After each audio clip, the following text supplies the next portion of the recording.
അഞ്ചാം വേദം എന്നുള്ള സിനിമ സത്യത്തിൽ ഒരു പ്രണയകഥയാണ്. വിവാഹിതയായ ഒരു സ്ത്രീയും വിവാഹമോചനം കഴിഞ്ഞ ഒരു സ്ത്രീയും അവിവാഹിതനായ ഒരു ചെറുപ്പക്കാരൻ തമ്മിലുള്ള ഒരു പ്രണയകഥയാണ് സത്യത്തിൽ ഈ സിനിമ പറയുന്നത്. രാഷ്ട്രീയവും മതവും ആ സിനിമയുടെ ഭാഗമായി, സത്യത്തിൽ ആ കഥയുടെ ഭാഗമായി ഇതിലേക്ക് എൻ്റർ ചെയ്തതാണ്.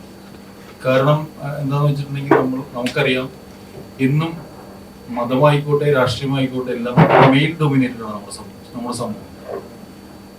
ഈ മുസ്ലിം നിയമപ്രകാരമുള്ള ഒരു സംഭവമാണ് തലാഖ്. നമുക്കറിയാം, ഒരു പുരുഷൻ ഒരു സ്ത്രീയെ ഡൈവോഴ്സ് ചെയ്യാനായിട്ട് ഉപയോഗിക്കുന്ന ഒരു വേർഡാണ് തലാഖ് എന്നുള്ളത്. ഇന്ന് നമ്മുടെ രാജ്യത്ത് ഒരു 99% ആളുകൾക്കും തലാഖ് എന്ന് കേട്ടാൽ അറിയാം. എന്നാൽ ഈ സെയിം മതം തന്നെയാണ് സ്ത്രീക്ക് ഇതേപോലെ ഒരു അവകാശമുണ്ട്. പുരുഷന് ചില സർക്കംസ്റ്റൻസിൽ പുരുഷൻ ആ സ്ത്രീയെ ഉപേക്ഷിച്ച് പോവുകയോ അതല്ല എന്താണ് മദ്യത്തിനോ മയക്കുമരുന്നിനോ അടിമയാകുകയോ അങ്ങനെ എന്തെങ്കിലും ചെയ്തു കഴിഞ്ഞാൽ അവളെ നോക്കുന്നില്ല എന്നുണ്ടെങ്കിൽ അവർക്ക് ആ പുരുഷനെ ഉപേക്ഷിക്കാനുള്ള അവകാശവും ആ മതം തന്നെ നൽകുന്നുണ്ട്. അതിന്റെ പേരാണ് ഫസൽ. സത്യത്തിൽ അത് ആളുകൾക്കൊന്നും അറിയില്ല. അത് നമ്മൾ ഇതിലൂടെ റിവീൽ ചെയ്യുന്നുണ്ട് ഈ സിനിമയിലൂടെ. രണ്ടാമത്തെ കേസ് എന്ന് പറഞ്ഞിട്ടുണ്ടെങ്കിൽ ഇതൊരു പൊളിറ്റിക്കൽ ഒരു ത്രില്ലർ മൂവിയും കൂടിയാണ്. കാരണം ഒരു മർഡർ മിസ്റ്ററിയും കൂടി നമ്മൾ ഈ സിനിമയിലൂടെ കൊണ്ടുവരുന്നുണ്ട്.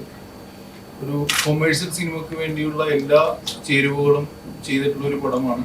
പിന്നെ ഈ പറഞ്ഞ പോലെ ഏതൊരു സംഭവമാണെങ്കിലും സത്യം പറഞ്ഞാൽ നമ്മുടെ ഒരു ഗ്രാമപ്രദേശത്ത് മതമോ അല്ലെങ്കിൽ പൊളിറ്റിക്സോ മാറ്റി നിർത്തിയിട്ട് ഒരു മനുഷ്യന്റെ ജീവിതമില്ല. ഒരു കഥയായാലും ഏതൊരു കഥയാണെങ്കിലും എല്ലാ മനുഷ്യർക്കും ഏതെങ്കിലും ഒരു പൊളിറ്റിക്സ് ഉണ്ടാവും അല്ലെങ്കിൽ ഒരു മതം ഉണ്ടാവും. അത് ഈ കഥയുടെ ഭാഗമായിട്ട് മാത്രമാണ് ഈ സിനിമയിൽ വന്നിരിക്കുന്നത്. അപ്പോൾ മാർച്ച് 1-ാം തീയതിയാണ് നമ്മൾ ഇത് റിലീസ് തീരുമാനിച്ചിരിക്കുന്നത്. അപ്പൊ എല്ലാവരും ഇത് സഹകരിക്കണം. ഞാൻ പ്രേക്ഷകരോടാണെങ്കിൽ എല്ലാവരും തിയേറ്ററിൽ വന്ന് കാണണമെന്ന് അഭ്യർത്ഥിക്കുന്നു. നമസ്കാരം, എൻ്റെ പേര് ബിനീഷ് ഷാജ്. ഞാൻ മുജീബിക്കയുടെ കഥ സ്ക്രീൻ പ്ലേയും ഡയലോഗ്സും ചെയ്ത ആളാണ്. കൂടാതെ ഇതിൻ്റെ VFX വർക്കുകളുടെ ഭാഗമായിട്ടുള്ള ഒരാളാണ്. അപ്പോൾ എനിക്ക് പറയാനുള്ളതും ഡയറക്ടർ പറഞ്ഞ അതേ കാര്യങ്ങൾ തന്നെയാണ്. പിന്നെ പലരും ചോദിച്ച ഒരു ചോദ്യത്തിന് ഈ ഒരു വേദിയിൽ ഉത്തരം പറയാൻ കൂടി ആഗ്രഹിക്കുന്നത്, എന്താണ് ഈ അഞ്ചാം വേദം എന്ന പേര് നിങ്ങൾ എന്തുകൊണ്ടാണ് ഈ സിനിമയ്ക്ക് ഇട്ടത് എന്നുള്ള ഒരു ചോദ്യം. ഗ്ലോബലൈസ്ഡ് ആയിട്ട് നോക്കുമ്പോൾ നമുക്ക് 4 വേദങ്ങളാണ് ഉള്ളത്. ഒന്നാം വേദം യഹൂദ വേദം, രണ്ടാം വേദം ക്രൈസ്തവ വേദം, മൂന്നാം വേദം ഹൈന്ദവ വേദം, നാലാം വേദം ഇസ്ലാം വേദം. ഈ വേദങ്ങളുടെ എല്ലാം പ്രശ്നം ദൈവമാണ്. എല്ലാ വേദങ്ങൾക്കും അവരവരുടേതായ ദൈവങ്ങളുണ്ട്. ആ ദൈവങ്ങളുടെ പേരിൽ ജാതീയമായ മതപരമായ വേർതിരിവില് അങ്ങോട്ടും ഇങ്ങോട്ടും കലഹിക്കുന്ന ഈ ഒരു നൂറ്റാണ്ടിൽ പോലും നമുക്ക് കാണാൻ കഴിയുന്നത്. അതായത് AI ആർട്ടിഫിഷ്യൽ ഇന്റലിജൻസിന്റെ ഈ ഒരു കാലഘട്ടത്തിൽ പോലും ദൈവം എന്ന വിശ്വാസത്തിന്റെ പേരിൽ ഇപ്പൊ എല്ലാ ദൈവങ്ങളും എല്ലാ മതങ്ങളും പറഞ്ഞ അവരുടെ ദൈവങ്ങളാണ്, അവരുടെ ദൈവമാണ് സത്യമായി ഉള്ളത് എന്നാണ്. ശരിക്കും ദൈവം ഒന്നേ ഉള്ളൂ എന്നൊരു കോൺസെപ്റ്റാണ് നമ്മൾ അഞ്ചാം വേദം എന്ന ടൈറ്റിലൂടെ പറയാൻ ആഗ്രഹിക്കുന്നത്.